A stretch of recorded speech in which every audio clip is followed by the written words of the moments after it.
Hey guys, we are back with Messy on Purpose, and I have Brock with me here today. And I actually found him through Instagram through Aaron Lambert. So this is just a small world, I guess. And I'm gonna let you start by introducing yourself and what you do. And Awesome. Yeah. I'm Brock, and essentially what I'm working on now is me and some partners of mine, we actually run a wholesale company, real estate side, and then I've also built and am currently running a credit agency now.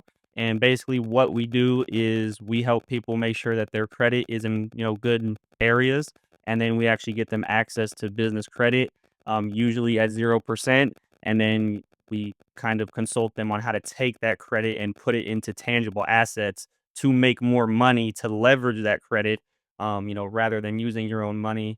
Because, the biggest issue everybody always says is like, I don't have the money, I don't have the capital. So I like to spread the word and teach people like, hey, no matter where you come from or who you are, you can do this with utilizing the credit system, which is what a lot of the elites do. So, you know what I mean? I'm trying to get on that page. But yeah, so that's basically a little bit about me. so let's start from the beginning, Sure. where you started and how you even got into this business and entrepreneurship in general. For sure. So actually my first introduction to entrepreneurship was actually just a bunch of crazy different ideas. Like I started with drop shipping, I started with trading, I started with all these different things. Did you, like, find all of these, like, online and you're just like, "Ooh, let me try that. Ooh, let me try that." Exactly, and, that's kinda where my downfall was for, like, a couple years because, I would start one thing, I would bounce to another, I would start one thing, I'd bounce to another, and me, like, I'm They s call it, like, the shiny the object shiny syndrome. object syndrome, 100%, and that's why I try to tell everybody, like, "Hey, if you wanna do something, pick one thing and stick to it because if not, you will stretch yourself thin and you will never become a master in like that one thing, you know what I mean? So it started out I was doing all these different things. Um Never really made a lot of progress. And I'm the type of person like I'm going to invest in myself or whatever business I'm doing, and I'm going to spend the money because like I understand that risk is involved to get those huge payouts, right? So after a long while, I was like, "Okay, I need to pick on one thing." I got into real estate, actually started wholesaling. I was helping homeowners in foreclosure originally. And then, I did that for like 6 months or so. I actually quit my job, lived on business credit fully so I could take like a whole 8 months of just, learning how to, skip trace all the leads, how to reach out to the leads. I was door knocking in the city of Chicago. So it was a crazy journey, but I learned so much and I did a bunch of deals. So I got that proof of concept. And then You started in Chicago? I did, Okay. yeah. And then I went from doing that to actually I had to go back to work. I'm a truck driver from like W-2. So I had to go back to work while I was working on that business. Although I was doing deals, bills add up, things happen, you know how life goes. So I actually went back to work and then um that's kind of when the credit stuff started because it's like I funded my own business, but I did it accidentally at first. So it's like I was in a whole different industry at first, ended up funding my own LLC. This was brand new, by the way, like 40,000 in credit at 0%. So I was like, you know what? I got this $40,000 in credit. I'm going to quit my job, move to a new city and just learn this. And I did it. And then after doing that, I was like, wait a minute, like I had to like think back of what I really did. And I was like, I just like got up, left, and I lived on credit and learned the whole industry and I was making progress. So there was a couple people that like wanted to know how I got the credit. So I kind of just helped them, and then I helped one person do it. I kind of fixed their credit, and then it worked. And then I got the proof of concept, and then he was like, "Man, you fixed my credit, blah blah blah." And then he sent me to his like mom or something. I fixed her credit, and I'm like, okay, like I'm doing this You're like, serious. "Wait a minute, I have a skill that people don't have." Right, 100%, and it's like, okay, now I have the proof of concept. And then it's like once I got their credit fixed, I'm like, "Oh, well, I did this, this, and this to get these cards." They did it. They got access to like the capital as well. So now I'm like, okay, wait, like this is kind of what I'm more attracted to because no matter what industry you're in, you have to have capital. Whether it's marketing, whether it's creating a brand, whether it's starting up the business itself, it does not matter. So I was like, man, you know what? I'm going to focus more on helping people get their credit fixed and then getting them access to that business funding. So, if they already have a business model, I can help them achieve that, or I can just help them change their lives as a whole because most of my clients, um, they don't know what they would even do with that money. Like, I'm taking people from low 500s, high 400s, and now they're in the 700 club, and they're like, "Yeah, I can go get a $20,000 card," but, like, I don't know what to do with that, you know what I mean? So then That that's could get some people in trouble too if they don't know how to spend money and yeah. 100%. So, that's why I kind of call it more of like a credit agency because it's like I'm not just going to give somebody funding because obviously I charge on the back end. Like but the thing about it is like I'm not doing it just to get that back end fee. Right. I'm doing it to really help you because if you go and mess up all that credit, you're going to be in the same spot, and then unfortunately, that would be a bad reputation on my end because I sent you to my bankers, I made that connection, all those different things. So, especially now that, things are taking off on like a bigger scale, I'm really more selective with who I'm getting the access to capital. And I'm really making sure that they're in that headspace because like you got to be in the right mindset. And it's just one of Yes. those things like, if you give somebody 50,000, it's gonna go to something good or bad. It's a Like 50-50. right, right. So, that's kind of where I'm making the appeal to try to tap into more of the knowledge part, and like that's why I make all the Instagram videos I do and stuff, um, because knowledge is the biggest thing. You're just trying to educate people on just You want expenses in general. Yeah, 100% because that's where I started, and it's weird because I did it accidentally in a whole different industry, and then, as life went on, things happened, I looked back on it and I was like, "Wow, like, what I did was pretty cool," like, and then I realized the mistakes I made. Like, I had access to all this credit. Like, if I knew what I knew now, I could have turned that credit into so much more at the time with way less work and way less headache. Because let me tell you, there was a lot of stuff. It was just like, man. But then I figured it out. Got a lot of mentors and stuff and that's one of the best things about credit too is you can get access to 0% funding, pay a really good mentor, learn their whole everything, and then you have a year to build on top of that to make that money back. And, that's where the leverage comes into play. And that's why I think it's so powerful. When it comes to, like, finding that mentor though, like, how do you find the right one? Because there's a lot of bad ones out there.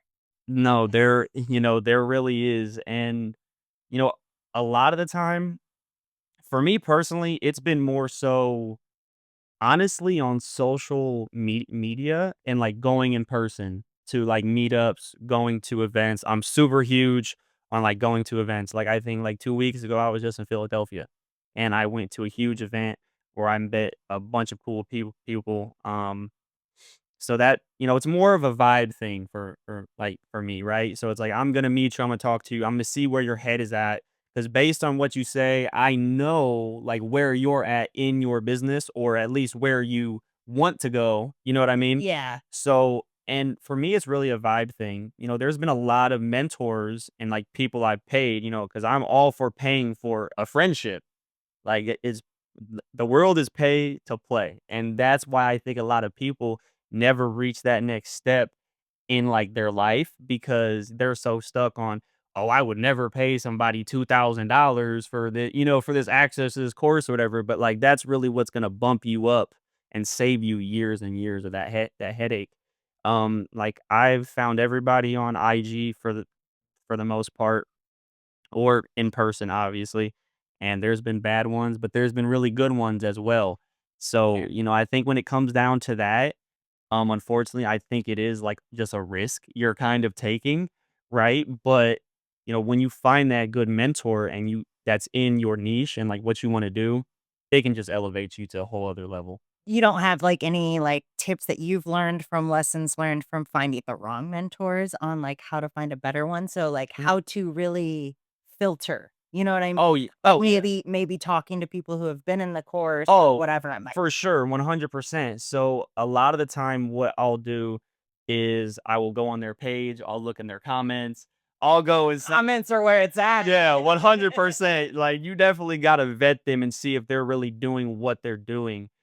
And a big thing that I look at is podcasts, number 1. So if I'm looking at your page and you're like, "Oh, I do this, this, and this," I'm going to, 1, look at your followers to see if they're real, number 1, because they have, like, all the Indian accounts, you know what I mean? Like, the random photos and stuff. So, I definitely go and check that. I check the comments because, like, people will go in the comments and say, like, "Oh, like, I worked with them and, it did really good or it did really bad." I go on a Facebook as well because, like, I have a bunch of people on my page that have, like, shouted me out and said, like, "Oh, like, you helped me Yeah. do this, this, and this." So I definitely go and check for that. I actually DM people as well. Like, "Hey, I seen, you might be correlated with so and so how is, their program? Like, are they doing what they really say they are and all these different things?" Um, Have you ever looked at, like, the things that they get tagged in?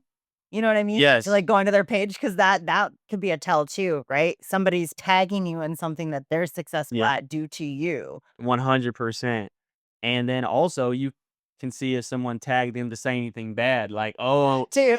because I've definitely seen like, I've seen that, but the craziest part is I've also seen a lot of mentors get a lot of hate, but, like, the mentors were actually, like, pretty good from my personal experience. I can't speak for anybody else, and that's why it's so hard. Well, and the problem is too, no matter what you can have the best business, the best product, the best service in the world, and there will always be someone who will leave a negative review. So you have to pay attention to what that negativity is saying. Yep. Is it a feeling that they're just kind of, you know, putting hate out there, or is it they seriously did not get any benefit? Exactly, 100%.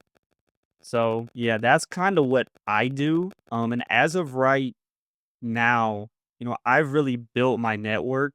So now I'm at the point where I'm really not seeking new mentors, if that makes sense. Like, I'm staying in the same circle, trying to elevate what I'm doing so that eventually, like, I can become a coach or that I can become a mentor because, like, I do have people I help one-on-one right now and that I've, taken them from access to 0 credit to $50,000 plus, and that's just from one bank.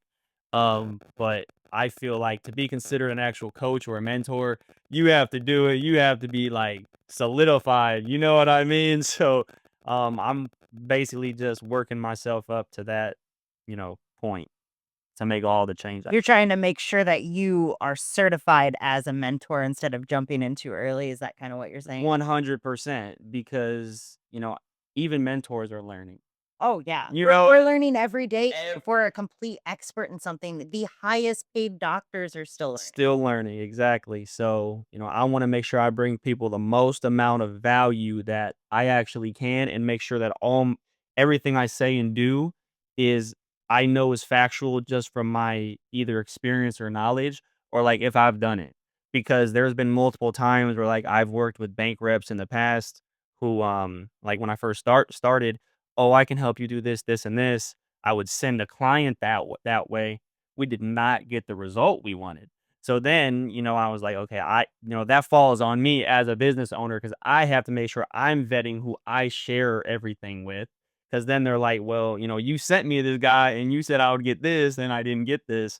So, I like to do everything myself first. Like, I'll go through it myself first.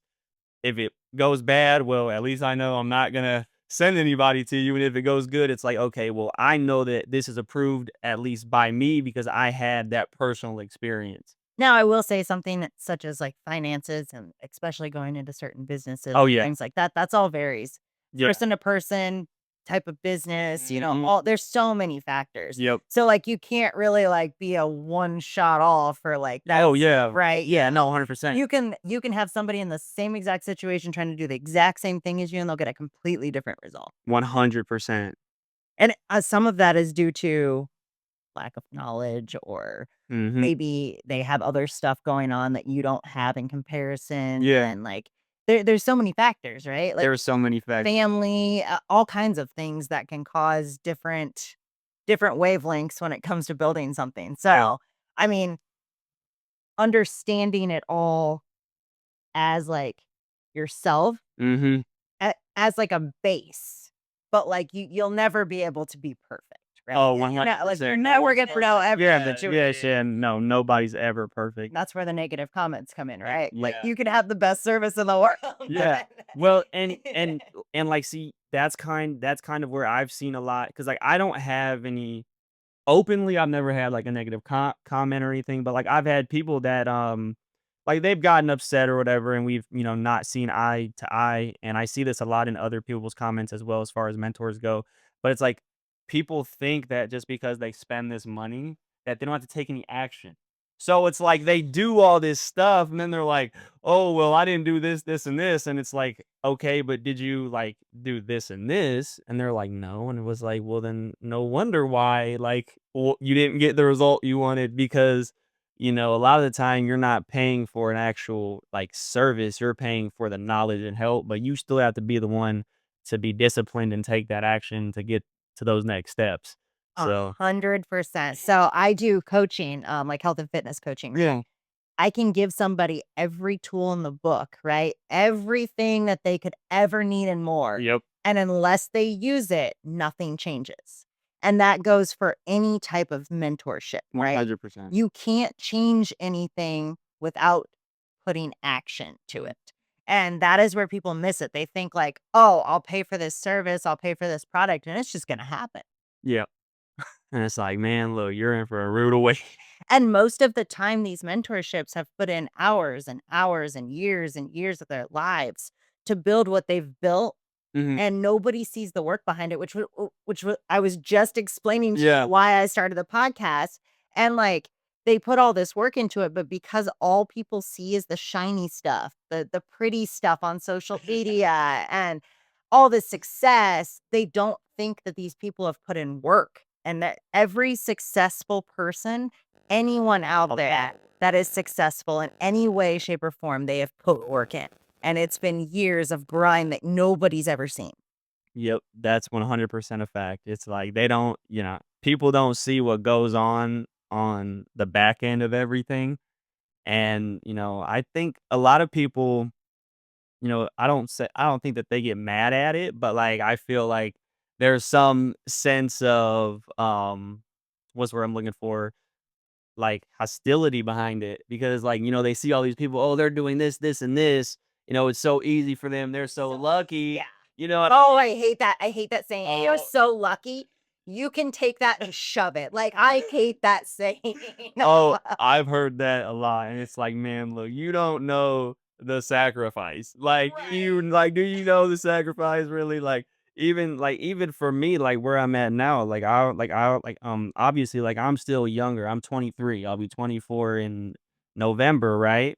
And it's like, even now, I've been in doing entrepreneurship for, like, 3, 4 years now. It's like, in just this 3, 4 years, the amount of sacrifice and everything that, like, I've had to say no to or, like, give up or just blatantly lose. You're not like a normal 23-year-old, Right, right? yeah, Like, it's you are taking away the party years and the crap that people do in their early 20s Yep, to build a successful life. Which 100%. people don't see that as a sacrifice. They just see, "Oh, you're lucky. You get to do it all. Yeah, You're so young. You're already successful." And yeah. No, that's literally a fact. how long have you been doing the credit stuff? So you said So you've been mm, entrepreneur for about 3 years, mhm. you said, right? Yeah, so I've been doing the credit stuff now for about 2.5 years. Okay. So it's been a little while because when I actually first started, it wasn't more so like a business, like, I was kind of just, like, helping people, like,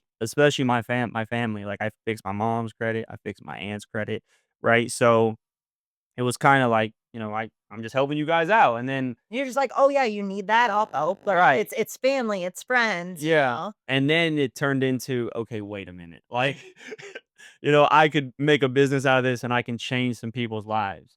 because that's one thing I'm super keen on is like I really like to know how all these elite people got to where they are. Like that's what really interests me. Like whether it's, Donald Trump, Elon Musk, Warren Buffett, just anybody that has massive amounts of like success, it's like, what do you do to get to that point and what have you They done? don't sleep. That's Yeah, really you 100%. wanna talk about sacrifice.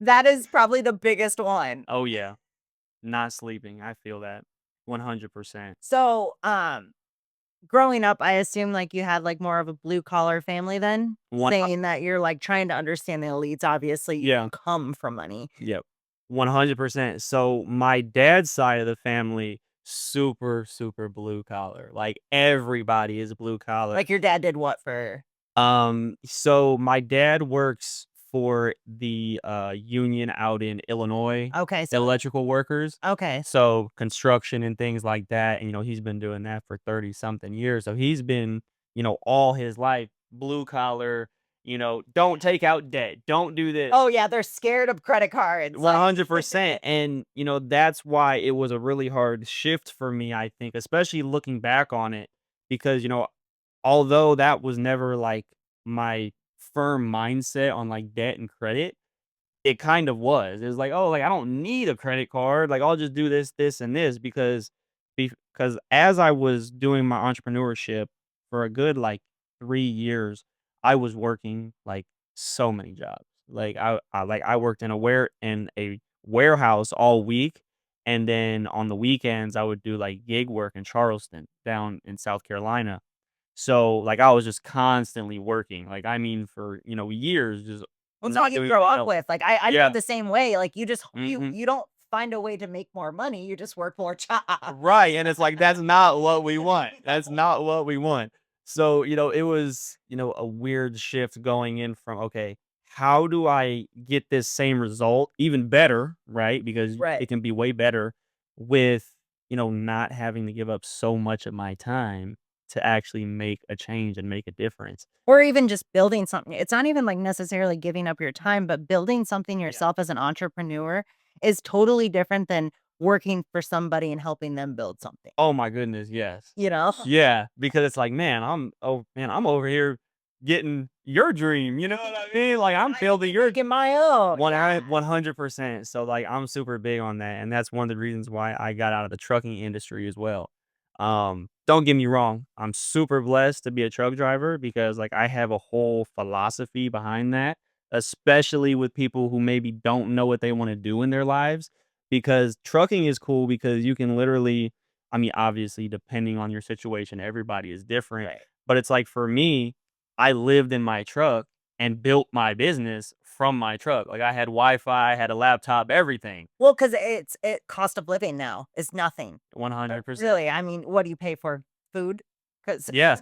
Basically, food and phone bill and Wi-Fi bill. that's it. So it's like you cut out rent, you cut out everything else, and you can stay in your truck, live where you work, and then build a business in between then. Now, don't get me But you wrong, you're have to do tired. the extra work, Oh yeah. which means less sleep and Oh my god. So much less sleep, let me tell you, because it's like, because you can actually drive for 11 hours in like one day as a truck driver. Like you have standards you have to meet. Like you can only drive for I thought it 11 was hours. only 8.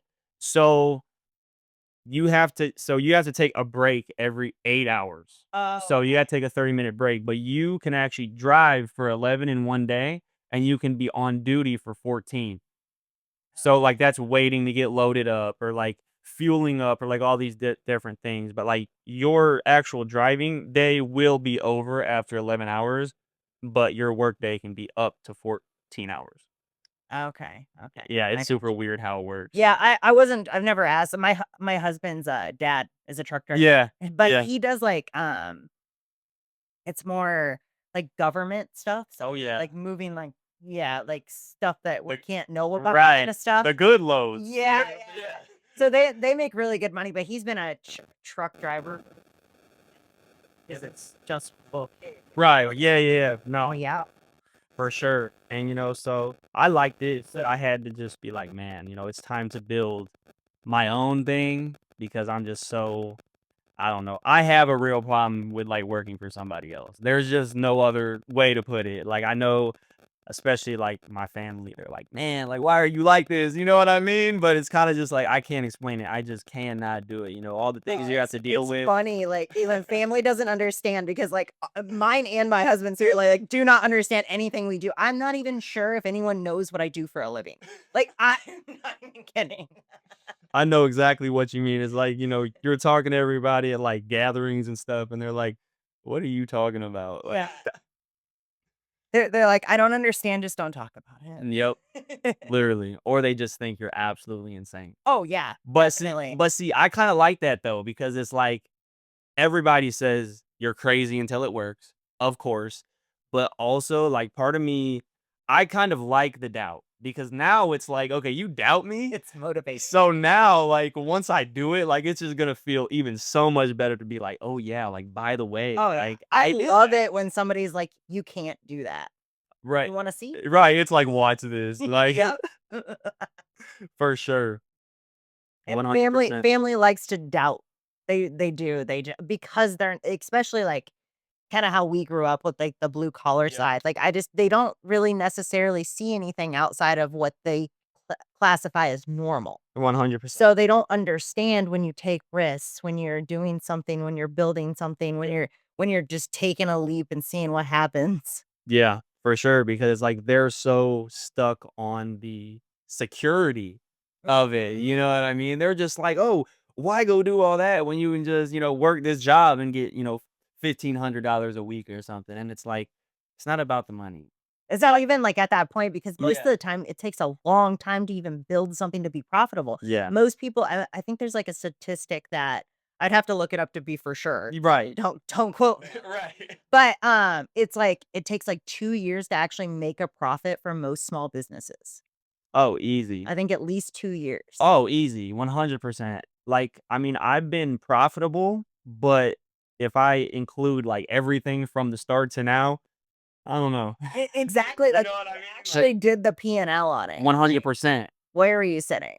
Especially because, like, obviously, before I had my LLCs and all my stuff set up, it's like, you've spent stuff on the personal side that you're not even thinking about anymore and, like, all that stuff, and it's like, well, wait a minute. If you had a crystal ball and you stacked everything up, you'd be like, "Wow, I put a lot more in than I thought." Like, My husband had a grand idea to try Turo, right? okay. Yeah, I I did thought a about P&L for don't ever do it. Don't ever do it. I did P&Ls for each car that we had. Yeah. Everything was a lot. Oh, man. Everything. I mean, we might have broke even on, like, a couple of them, Right. but, like, the amount of work and hours you put into it's a total loss. I don't nobody that says they make money on Turo is Mhm. actually making money on Turo. Like, Yeah. they're just not actually calculating the numbers Right. because most people will look at, like, like, what you're paying on it and then versus, like, what you're making, but they're missing the depreciation, The the insurance, insurance, all the that stuff. damage, like Mhm. Yeah, because there's so many different, like, factors, because especially when, people drive cars that aren't theirs, like, they just don't care. oh, they don't. Like, They they just don't. really don't care, like, it's just a thing, I can't explain it, like Can you guess how a Corvette this is like, a white Corvette, right, that we had on Turo with Yeah. front seats, it came back from Pahrump with glitter all over. Guess who took that for a ride? An older white dude's like, I'm pretty sure I know where he went. Right, yeah, it's like, I know what you rented this car for, I mean, man. Pahrump. That's crazy. They still have brothels there. Right, yeah. Know? Yeah, it's like, he So rented that for a reason. yeah, yeah. He said only I remember he left a review and it was like, uh, "The ladies really love the car," or something like that. And it was just like, "Oh my god."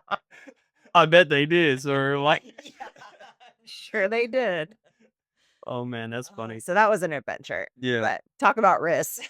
Yeah, for sure. That was probably my first experience with, like, actually looking at a P&L and seeing, like, it's not as simple as you just made a profit because you didn't after you subtract all Oh the my expenses. goodness, yeah, and that's a big thing for everything, especially, like, real estate. Oh, yeah. Real estate is one of those industries that, people just look at it and they're like, "Oh, I'm cash flowing $1,000 a month," and it's Right. like, "You're not." Like, you know what I mean? Like, are you putting, 25 to 30% away for, like, your reserves? No. Okay, so, you're already. It's a safe I would say real estate's a safe investment, Oh, for sure. but it's a very long-term investment, right? Like, Oh, it yeah. takes a long time to get that return. Oh, for sure, 100%, and, I think that's kinda where, the upside is glorified so much, I think people get blinded by it, and, I did. Like, I personally, like, I was glorified by, "Oh, I'm gonna go own a property, do all these things." I jumped in, I put myself around $35,000 in debt, and this was credit card debt, by the way, so this is, like, high High interest, you know interest. what I mean? And this was actually around 7 months, oh my goodness, 7 months ago, and, I was in so much debt, and now I paid it off, luckily by the grace of God just doing what I do, all that good stuff, but it's like I was glorified by owning a property, doing all things went wrong, you know what I mean? Like they do. Yep. It was way more work than we expected, ended up having electrical You issues. try to do a fix and flip? So actually, this was a buy and hold because, and I actually have this property now. So luckily, it's stabilized. I have a renter in there. I am cash flowing around $1,000 every single month. That's after expenses. So You've calculus. right, yeah. So I am cash flowing, but like I said, it put me into a lot of debt, and I severely overpaid for the property, like severely, because my entry fee. You're familiar with, like, subject to and stuff, right? Yeah, yeah. Okay, so I bought this house subject to, entry fee was literally only, like, 11,000. That's closing costs, money to seller, everything, Which is, fairly cheap. 100%. Then we, obviously, I did a little bit of renovations, we ran into issues. I think renovation went, like, $10,000 over budget. Is this why they were trying to get rid of it that way? Because they couldn't sell it? So, she couldn't sell it because at the time, it needed work, so, like, if she sold on the market, she'd probably have to come, to the table with money, she didn't have none, she was basically behind on her mortgage, she was an older lady, she had some issues, like, with her family and stuff, and she was just like, "I can't do it anymore, I can't make payments." So we ended up structuring it. So I got her some money. We got everything caught up. I closed on it. We did the renovations, which as of right now, I built myself probably around $60,000 in equity. But like I said, it went way over budget. When did you buy it? I bought it we closed in October Oh, of okay. last year. Okay, so it hasn't been that long. No, it hasn't been that long, but so the end of I basically wanna say from, like, October to probably, like, the middle of February, it was just a super rough time for me, like, trying to figure out, like, how to navigate it, how to get somebody in there, and how to bounce back from all the debt it really took to take on this property because, like, I jump in, I'm like, "Man, I just, bought this house for this little amount of money, like, look at me go," and then it's like, "Wait a minute, like, I It's gotta gonna figure cost this you a out." lot more. Yeah, so luckily we got that stabilized. I actually moved down there to get it stabilized. Where So did you buy it? it is in Mississippi. In Mississippi. So it's literally on the Gulf Coast over by Biloxi. If you are familiar with that area, the house is maybe like 15 minutes away from the beach. So it's a pretty nice area. Me personally, I've been doing a lot of um research around that area, I think the whole Gulf Coast area is going to be a pretty good investment for the next 5 to 10 years as far as appreciation goes. But Because they're water properties, or is the area, like, kind of up and coming oh, due to, like, people, like, moving to more rural yeah. areas? Well, see, it's a super low key place. Like it's really cool down there. There's a bunch of casinos and stuff. Believe it or not, like this is in Mississippi, but like you go there, I've heard that the yeah. South is really big on, like, casinos. Oh my goodness. Dude, if you go to Biloxi, it looks kind of like Vegas. I mean, obviously not as big, obviously, Right, but it's it's like a like, mini Vegas there. yeah, there's like 12 casinos. Like, it's crazy. And, this is in Mississippi. Yeah. It's so random. I would have never thought. 100, no, me too. And the craziest part is, you know, when I bought my house, I I can't even tell you why I did it. And that's why I say looking back on it, like I was like so into like, oh, I'm gonna own a property. I got this really good deal from one of my leads, and I was like, we're not gonna wholesale this. I'm gonna buy it because like I have the availability to, as I thought. You know what I mean? So, and I ended up down When there. did you so before sorry. Oh no, you're good. So when did you buy it versus starting sub 2, like joining sub 2? Oh, okay. So I actually joined sub two. I want to say like 2 years, a year and a half before I Okay, so bought you were in there for quite a bit before. 100%. And Because some people get excited when they start, yeah, and dive right in, so I didn't yeah. know if that's what you did or if it's Well, I actually mean, learning. so like it kind of was like that as well because it's like I was building up reserves, I was building up more credit, Mhm. and so as soon as I got to that point that it was like, "Okay, I have this available, I can go buy a house." But I didn't have the reserves I should have, which is where I kind of jumped in too early, right? Um, and it was like the most randomest thing ever. It's like I've never heard of Mississippi, don't know about this area, but, part of me, like, I feel like the universe always does things in weird ways because I actually really like that area. I've talked to a lot of investors around the area. I look at a lot of the data, and I do think the house will appreciate very nice, which is ultimately why I kept it because obviously there was talks of like, man, why don't we just offload this? I take my little profit and I move on. But now it's stabilized and all those things. But it was definitely kind of like, I'm gonna do this. And one of the biggest reasons why I feel like I did that, it was kind of just like I was jumping in to do it. So, like, now I can learn because the biggest issue I see with everybody is everybody wants to learn for so long. And then it's like 4 years of learning, and then it's like, "Okay, but, like, what did you do?"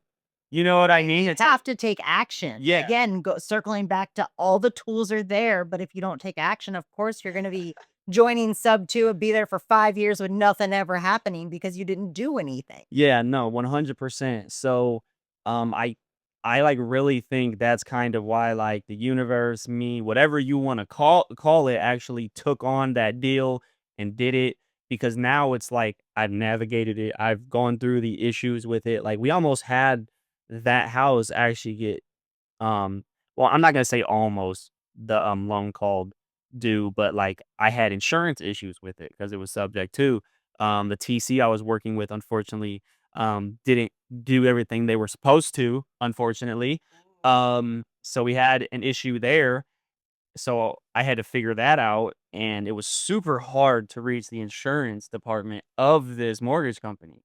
Like, it was insanely hard. And then I finally got a hold of somebody in that department, I guess, and, like, we were figuring everything out, and he made a comment, and he was like, this isn't my area. He was like, "So, like, I can't be like, oh, we're gonna call this loan due." But he did say, like, "Hey, I see what happened here, and, like, it's showing up on our end. Like, they could call this loan due technically." You know what I mean? But luckily, everything went through. We got the insurance escrowed even, so that means it was verified, it was accepted, whatever you wanna call it. And, like I said, now we are stable and, it worked out somewhat. You know what I Is mean? that the only one you have right now, sub 2? Yes. So that is the only one I have subject to right now. I do have one in Illinois in Central. Um, and it is a seller finance deal actually. Oh, okay. So there's no mortgage on it. I bought it for a really, really low entry fee because I actually knew the owner. So I got it seller finance right. Now I put like $5,000 down. Overall purchase price is I think was like 70K. No interest on it, so that's pretty cool, and I'm paying around, I wanna say, like, $500-ish a month, and it's rented out for, like, 950. Oh, nice. So So, it's not too bad. Tenants are really cool, haven't had any issues with them at all, so that's definitely is a it kinda like small town? yes and It no. just sounds cheap for a city. Oh my goodness, yeah, so Central Illinois, like, when you get into Peoria and Bloomington, So I'm Springfield. from Uh-huh. not far from there. I'm Really? from, the Iowa-Illinois border, the Quad Cities. Oh, okay, yeah, for sure, So, 100%. I'm very familiar with that. Yeah, yeah, yeah, so that's actually where the house is in those areas, and yeah, the rents are super low Yeah, there. everything it never changes, yeah. No. I I bought a house when I was like 23 and then I sold it when we moved to Colorado. Mhm. And it I mean, I think I made like 2 grand on it. Like Mhm. that's it selling it. Right. And having it, I think I had it for like Oh, well, I had it for a while. yeah. And so I sold it and like we literally walked away with like 2 grand. I was like it. And it's because roughing changes there. 100%. Yeah. It's like super low value there, especially like where I'm from. And like where I'm from is actually where that house is at. It's like, man, you can buy a house there. Like buy it for like 7 grand, 8 grand. Like You can get cheap. cheap houses. And but see, a lot of the problem there and the reason why there's so many of those cheap houses is like I mean, you could buy it for 10, but it's gonna take like 70 and work. And after it's fixed up, it'll be worth like 90. So it's like there's no even, there's no spread there to even do anything. You have to turn those into rentals Yep. because that's the only way to cash flow. Yeah. That's literally the only way to make the Yep. most bang for your buck. Yep. It's got to be a long-term play. Yeah. Like you have to be prepared and able to eat that upfront cost for the, Yeah, but those longevity. areas too typically have pretty good runners. I One would hundred, say one hundred overall. percent 100%. You know, especially if you're into like all the Section 8 like rentals and stuff, because Yeah. I know a lot of people that are killing it with that. So, It's a little risky, oh, 100%. but if you get a good tenant, they're not going anywhere. Most of them move into a place, they stay there till, someone passes away or Yep. something. Yeah, for sure. 100%. I don't have pain.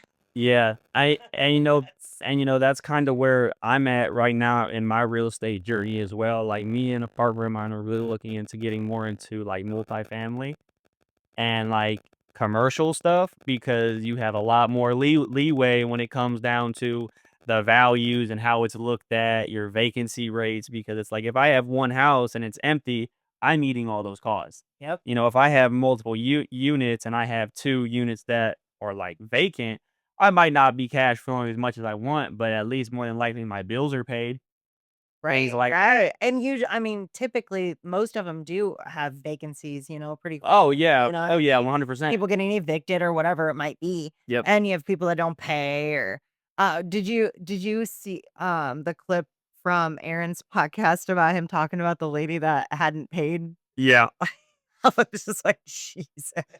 Man, there has been some crazy stories when it comes down to that. Like I mean, they weren't tenants, but like I've had people that I've helped them like get out of foreclosure, did all these things, and they just like completely ghosted me to like work with somebody else for like 500 more dollars. Oh, gee. Like seriously, and like so there was this one lady. It was a house in I think it was Country Club Hills over by Chicago area, right? Really, I mean, well, it would be a nice house, but need a lot of work.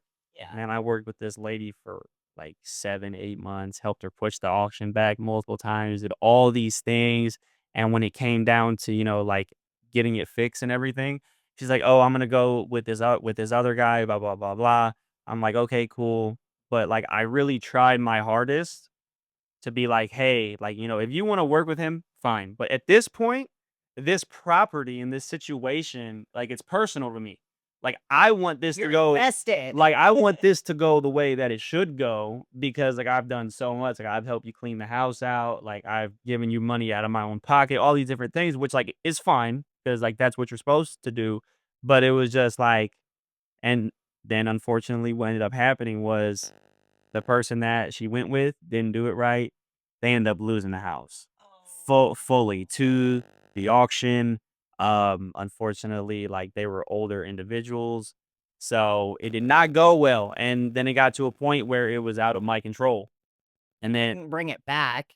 nope, Yeah. it was like it was already sold. We already did so much to push the auction back anyway. So they were kind of just not really messing with us. They're just like, The "Oh, poor one mistake. That's it." 100%. So, Oh, that sucks. and And it's not even like you were like, "I missed out on money." It was like the situation was personal because you were attached to the situation at dude, that point. 100% because it's like, man, I've done so much. Like, I wanted to see it work out. Yeah. You know what I mean? Like, You actually wanted to see them be okay. yeah, because it was like a really tough situation. Like, they were elderly. They had a lot of health issues, just not enough income coming in because it was actually a tax issue for that house. So the mortgage was a reverse one. So they couldn't pay like the taxes.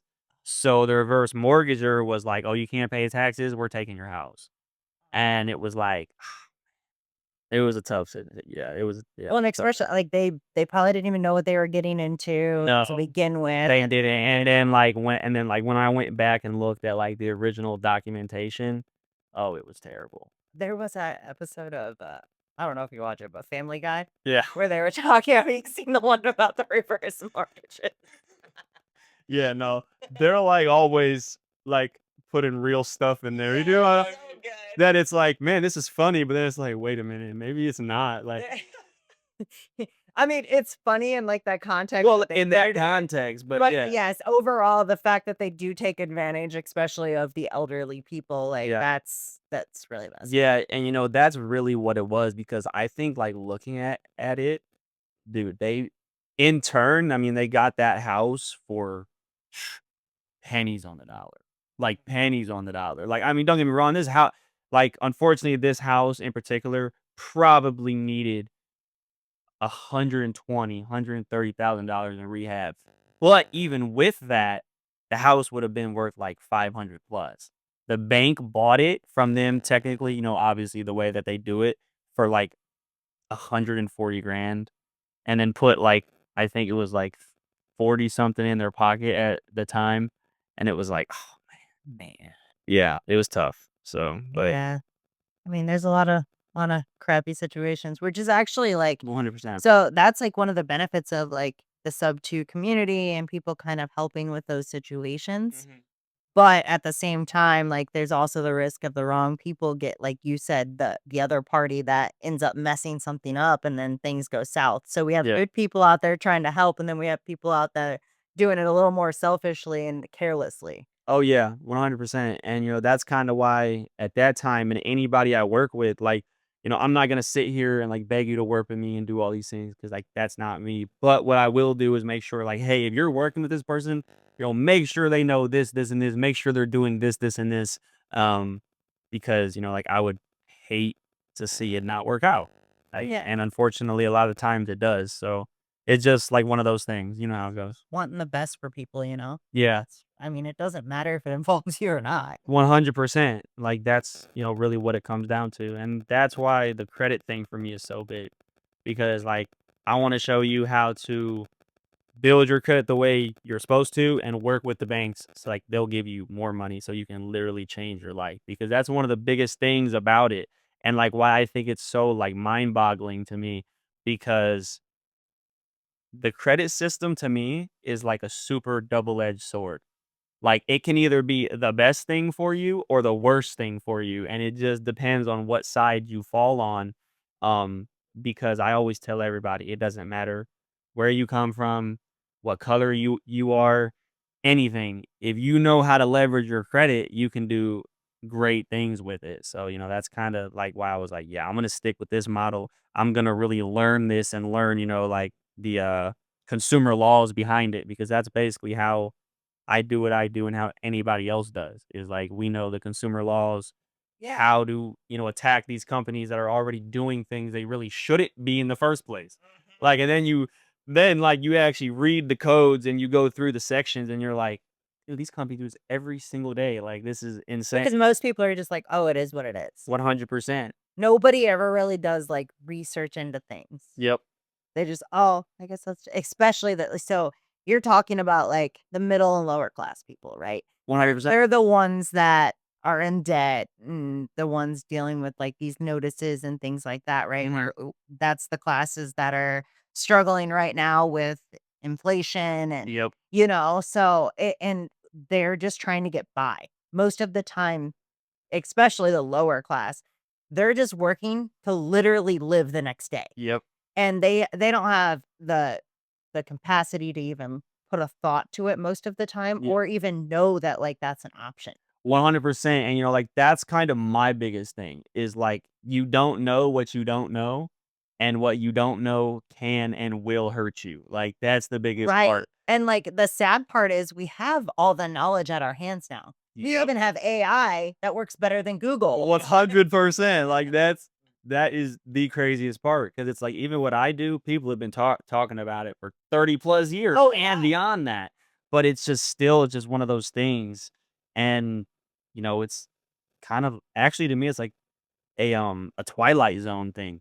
It's like we have all this knowledge, we have all these books, we have all these people, yet, people just tend not to catch on. But that's also why, I give so much information for free and do all these things because like you could give somebody like you can give somebody everything, right?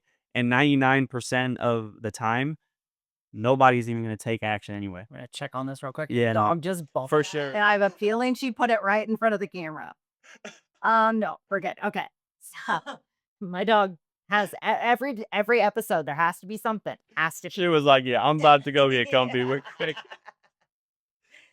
Oh my goodness. Okay, sorry. Oh no, you're So when it comes to getting started on the credit stuff, like how did you teach your so I'm assuming based on what you've said about your family, Mhm. they weren't super educated on the credit stuff. Otherwise, you would have already known it. So you had to teach it to yourself. Yeah. How did you go about teaching it to yourself? So number one was Robert Kiyosaki's book, Rich Dad Poor Dad. That's a really good The most what a cliche way to get into it, right? Because everybody always talks about it, but that was number one is like utilizing debt. Uh, and I've always had like even before I was 18, like I had a weird like thing about credit, like oh I want a good quick credit score, like and I couldn't really tell you why at that time. Yeah. I was like, I just know you need it. right. It's like I'm about to be 18. I want to make sure I have a good credit score. And then it turned into obviously I want to learn about it. So honestly, YouTube, books, all those different things. Yeah, so a lot of books, a lot of YouTube, of course, a lot of speaking to bankers and just people that are really successful because most people that are like extremely successful use credit. So it's just one of those things. I've noticed that a lot of them don't really go into depth as others will that like are kind of like in the same space as me like when it comes down to like utilizing the credit, but like it's still always something that they're like very in tune with because they're like using it. A lot of these successful people are just like, "Oh yeah, like I put everything on my Amex card." But it's like they won't tell you exactly like all their data points on like I got approved for this card when I was making this much and this is where I was at.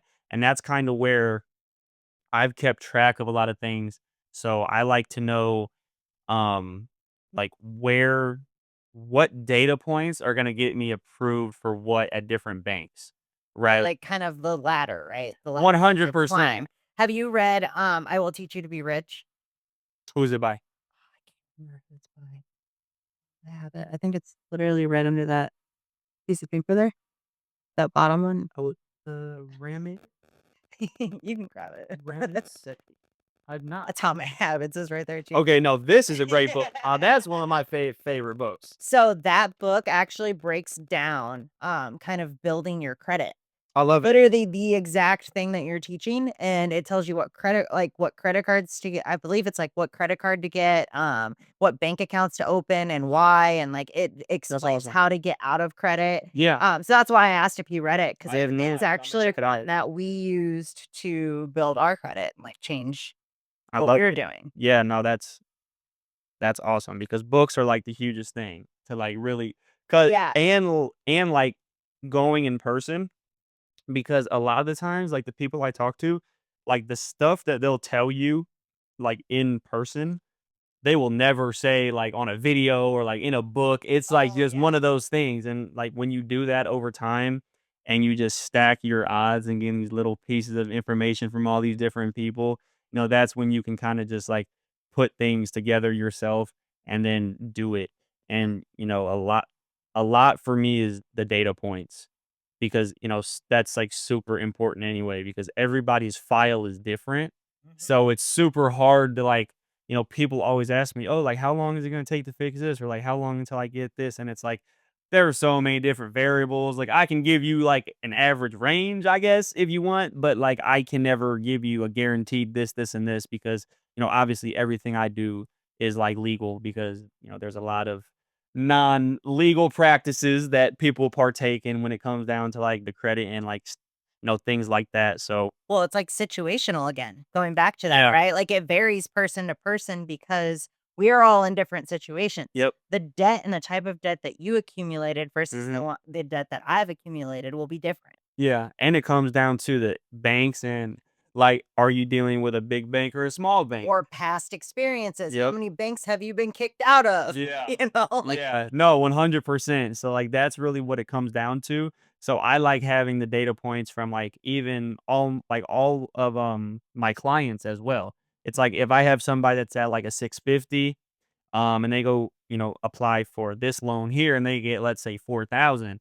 It's like, okay, I can look at your file, see where you're at, see your score, and see that you got approved for 600. I mean, not you got approved for 3,000 here, and this is what your file is looking like. So it's like now I have specific data points to kind of piece things together because, like, I'm super heavy on teaching people how to only leverage money that's not theirs to get more. So it's like I have a whole method about getting a personal loan and then using that personal loan to actually fund an LLC to go get more business funding.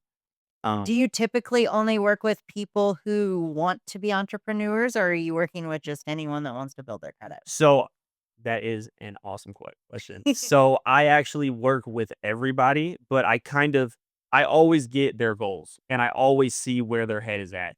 Because I have some people that are like, yeah, I want my credit fixed so I can get a car, or like I want my credit fixed so I can get an apartment, Not whatever the everyone case. they're doing it because they have a goal they wanna use the credit for. Exactly. So it's like now I'm at the point where like I make a lot of reels and stuff. So I'm getting a lot of people that, they do see the business credit and they're like, okay, that's what I want to do. But Is that more of the direction you want to go with the business, or what's the ideal future with the so 100% the future is getting people access to business credit. so you Because want to work with entrepreneurs. That's the 100%. ultimate goal. Yes, yes, 100%. Because, you never know like who you can work with, what type of value they can bring you, the value you can bring them, and it's just like the networking behind it, like even having a client. Like I have clients now that like I'm super cool with. And now we're at the time where, we got their credit fixed, we got them funded, and now they're like, okay, now how can we do a deal together? Like I've got access to this money. Let's work together and do this, this, and this. And that's really what it's all about. It's really about building a community is like really what my ultimate goal is behind it. Like that's one of the reasons why me and a friend of mine are moving to Florida. We're gonna focus on our businesses. I'm gonna focus more on content and doing all that stuff, because there's more power in the numbers of people. Capital is the biggest issue, but if you get six like-minded people that have the same goal and you get them access to all this credit that they can get available, now you have the capital to go do something really, really big, and you can change everybody's life like that. But you said, recently well, even when I had Aaron on, he was talking about raising capital for one project. Like, I don't know if you got Yep. did you get in on that? I did not know, but I actually did message him about that actually. But But he's a great example. He's somebody that yeah, uses social media to leverage building capital to not only invest into something himself, but help others invest and start investing in real estate themselves. 100%. And that's really what I enjoy about it because a lot of my clients had no idea about like how in depth this goes when it comes down to getting access to capital and credit and like what you can even do with it. And they're like, wait, I didn't know, like I didn't even know you could do that. Or like a lot of times, like I never thought I could do that, because a lot of people like, they always just think like, oh, I could never do that. I could never do that. But it's like you can. And it's really not as hard as it seems, but it is at the same time. But you really just have to do it. And It that's kind of like my methodology behind it. it's hard in the sense of it's being scary and Yep. that it takes work. Yep. Like, it takes that action Yep. that most people won't do based on the fear that they have. 100%. Yeah. or just pure laziness? Not you. That I did it. yeah. Is there anyone that you've ever like is there a big success client that you've had so far? Yeah, so one of my good partners now, I took him from a low 500 score. Now he's at like a 740-ish. We got him Nice, access. he can get a Raptor too. I just got a Raptor. Hey, there you go. We could have some fun. Because like 760 or something as my credit score. So I was like, right. my husband utilizes it for cars. Yeah. So. And basically we got him access to some credit. He's buying a property. Me and him are actually buying a property together. So we're gonna have actually a whole podcast or story about like how, we started off as friends, and then, he was basically my client. He helped me with some stuff. Then now we're pulling our money together to buy a property and what we're gonna do with it and like all these different things. I have one person who I helped her get a Scat Pack, the Dodge Charger. No. And so, well, like, what That was the goal. I mean, I guess it was. I didn't know that was like the ultimate goal, but like what I can say about her, she's a nurse. She has a good job. We got her credit right, and she's pretty responsible. Feel like I have to add all this in because of the type of car she wanted. But no, it was like really, really cool though. Just like seeing that message and and Yeah. like just sending me the picture and was like, hey, like look at what I got approved. Was that her goal? Was her goal to get a So car just in general or like so specific? yeah, so when we had our first call, she did say that her goal was she needed a new car and she wanted to buy a house. Oh, okay. So, as of right now, I know she got that car.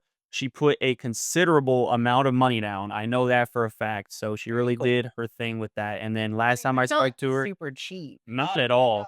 No, not at all. 100%. So, and now I'm pretty sure she's working on buying that house. So, Very cool. Very cool. That's gotta feel good. oh, yeah.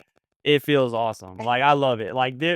There is a different type of, like, satisfaction that comes from, like, seeing a report come back and just seeing, like, 8 items gone plus 80 points. Like, I love it. Like, I tell everybody I work with, "Make sure you keep an eye on your Experian, your Credit Karma. When you see it go up 80 points, like, screenshot it, send me a picture because I always post all of my results, as much as I can. Sometimes I slack and, like, I just totally forget to post them, but, like, I always post them, just for proof of concept and just to show people, like, "Hey, this is possible." And, a lot of people can really I've been helping a lot of people do it themselves as well. For me, I provide the service, but it's more so for, like, a time thing. And when people like, you would probably pay someone to like change your oil, like wash your house or something, like because like you don't want to do it. You know what I mean? Like you could do it yourself, but you probably don't want to. So that's kind of like where my head is at with it. Like I help a lot of people. Like, hey, um, you have this on there, do this, this, and this to like remove it. And like obviously it might take a couple rounds, it might take a couple phone calls. Like, don't get me wrong, it takes work, but like you can do it for completely free. So I've helped a lot of people do that as well. And Because that's they're just looking for general advice. You're just like, 100, oh, here you yeah. go. Yeah. And that's basically gonna be my main goal when it comes down to my YouTube content as well. Like I'm gonna show everybody how to do it themselves and just provide the most free value I can Have you because not started the YouTube yet? I have not yet. So it's been Talk all about action. I know, right? And so I actually just quit my job on Wednesday. The trucking? Yeah. Really? Yeah. Congrats. Yeah, That's so huge. yeah, because I actually went back to it for, like, a couple months to just basically stack up my money, stay inside the truck, and work on my own business and stuff. So, I actually quit that, and then I'm actually in the process of getting my studio and everything set up so that I can start doing that content the way I want to, because now I'm just, like, making a lot of reels, I'm doing TikTok lives and things like that, but, I want more, like, free content on YouTube. So it's like if someone has a question, I can be like, "Hey, watch this video. It'll tell you exactly how to do it. If you still have questions or, like, if you need any help now, you can reach out to me." But it's like I've put that resource out there.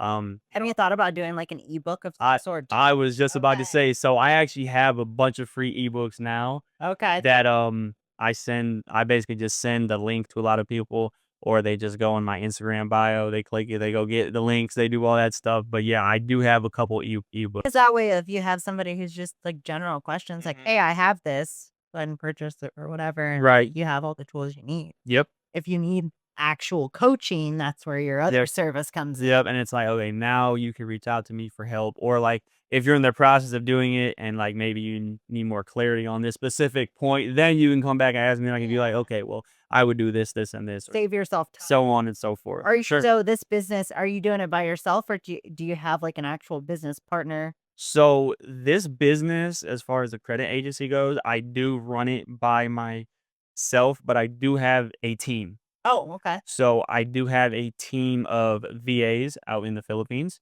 and they basically help me with all the day-to-day stuff. So they do basically a lot of the hard work when it comes down to keeping track of when people's rounds are going out, being able to look at the reports, see what's negative on there, basically use my templates and things that I update. They'll insert the info, and then they send it to me. I'll like look over it, verify it, say, okay, this like looks good. We can go ahead and send these out. Or hey, let's fix this, this, and this is why.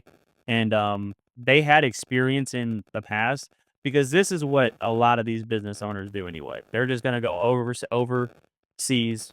They're going to hire VAs to help them in their business. And I like that model because even with my VAs now. Like what I pay them, it's not that much to me personally for the value I receive on a personal level. Like I know that. But like for them, like it is a lot to them and it really helps them like in their life over there because obviously our dollar is worth more over there. Right. So I really like that aspect of it. So I do have a team though, and I'm in the process of basically like coaching them because I want to build them with me in my business so that they can be here long term, like for because they were started with me when like I had like a couple clients, and now we're getting like multiple clients a week. You know, Now, as you build this, do you plan on bringing somebody else on so that way, like not just VAs, but like obviously other people to help kind of grow this so that way you can kind of be the visionary and build it? 100%. So I am actually looking for soon. I'm going to be looking for a closer. So someone to actually take all the sales calls, do all those good things as well, and basically just build it out to kind of like what you said, to the point where I can remove myself as much as possible, but make sure that it's running as good as possible because I'm really stuck on like the value thing. And the big thing about that too is hiring the right person, right? You have to have the right people. Yep. Even to the VAs, like they have to be the right ones. Yep. Oh my goodness, yes, because I went through a lot of VAs. Like I had a lot of interviews. I did a lot of things because people lie on their applications all the time.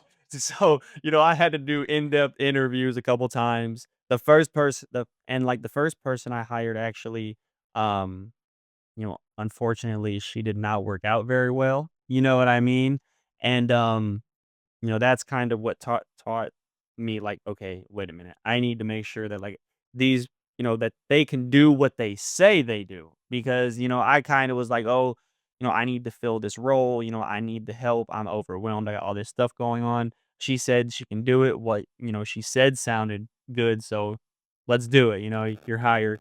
And then it comes to a point where it's like I'm overseeing it and it's like, okay, nah, like no. That's not the way to Right, run it. right, it's like well, and it was just to the point where, like, this will not work, and, like, this is why, because I'm super big because when it comes down to credit repair or law even as, like, a whole, there's always people like us that are, like, attacking, there's always people that are defending, Uh-huh. right? So there's always people that are going to find exploits in what we say and what we send out.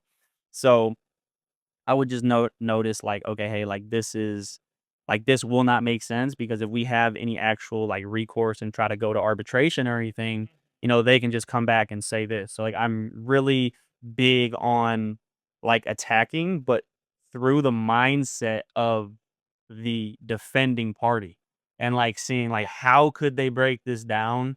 how could they combat this to, basically make my claim or our claim not valid. So, and it's kind of like a game to me, like I like to be able to like, no, this is solid and like this is law and you can see it. So like what is your response going to be besides just either taking it off or even a settlement? Like I have a client right now, we're actually in I can't speak too much, but we're technically in arbitration with a large company that allows you to buy things and make payments over time. One of Okay. those. There's a lot of those now, Yeah. actually. Yeah, so we actually had an issue with them where, basically, it was a crazy story. So she said she didn't get her package, whatever the case was. There was no proof about her package from, like, my end because, like, obviously, I don't know all the ins and outs of it, but, like, long story short, she didn't have the package. She made the claim. They never removed it, trashed her credit, like, she had decent credit Yeah. and just dropped it, like, she was, like, 700, dropped to, like, 120 points because of all that stuff, and it really wrecked her for the time, and, now they've since removed it and all that stuff, but we got so far into the arbitration process, now we're actually waiting on the settlement check because we got to the point where it's like, "Okay, you just removing it is not enough for, like, what actually Well, happened." because it damaged your credit, which takes a long time to rebuild. Well, yeah, and because, a lot of the claims, especially when it comes down to arbitration, it's like you trash somebody's credit, you're messing with their livelihood. Yeah. Like, what if they have a family they're trying to get an apartment for, and now this basically hindered them from getting an apartment or, like, all these different things, and, that's really what it comes down to as well. So that's kinda the story behind that, and yeah, it really goes that far some times. So, It's yeah, that's messy. yeah, oh, it It's is. messy. Yeah, right? Oh, man. Okay, well, we've been going for, like, an hour and 15-ish, so, Yeah. is there anything else you wanna chat about? I mean, honestly, yeah. No. Any last words or any advice you wanna give based on credit repair and then kind of how to find you and which I'll put your Right. socials on that, Yeah. but Um, honestly, if there's anything you can get from this, it's just make sure you have good credit no matter what. Like, especially if you want to start a business, no matter where you're at, a good basis is good credit because I know a lot of people, like a lot of my clients right now, are very successful, creative real estate investors that have millions, yes, millions of dollars in equity, and they can't refinance out because their credit is shot because they were so, oh, I don't need credit to do all these things. Like, no, you don't. But now you're at the point where it's like you have all these balloons happening and you have to refinance out and you can't because the credit score is shot. So I'm actually working with a lot of those types of people that are like, hey, I need to refinance in like the next like 9 months. So I need help getting this figured out now. So oh, I basically, bet sub 2 is a whole bucket for you to help. one, it is 100%. That's where a lot of them have like come from. So it's just start with that. Um, and yeah. And then if someone is interested in, the credit repair, Oh, yeah. that's Yeah, no, basically, anybody can text me on Facebook at Brock, my last name is Marcus, or they can find me on Instagram at Investor Brock. Um, and well, there's an underscore after that, but, like, a lot of the time, if you just type in, it'll, pop up. And, yeah, people can just basically send me a, message, click the link that's in my bio, and go get all the free stuff, and, soon I'll have a YouTube, so everybody will be able to kinda get a look into what I'm doing so they can go and help themselves out too. so we'll see that in action soon. Yeah, very soon, Okay. very soon. When are you planning on being in Florida? Um, like the 5th of July, Okay, so soon. so, like, right after the 4th, Okay, yep. so by middle of July, there'll be a YouTube. Oh, oh, yeah, for sure. Well, Okay. so I actually have the YouTube now, and my first video is actually coming up on the 2nd. Oh, okay. It's just the video is not, like, the way I want it because like, I want a whole little studio, you know what I It mean? takes a while though. Let Yeah. me tell you, this did not start like this. This started Right, in my yeah. friend's salon. Yeah, yeah, Like, yeah. No, so for sure.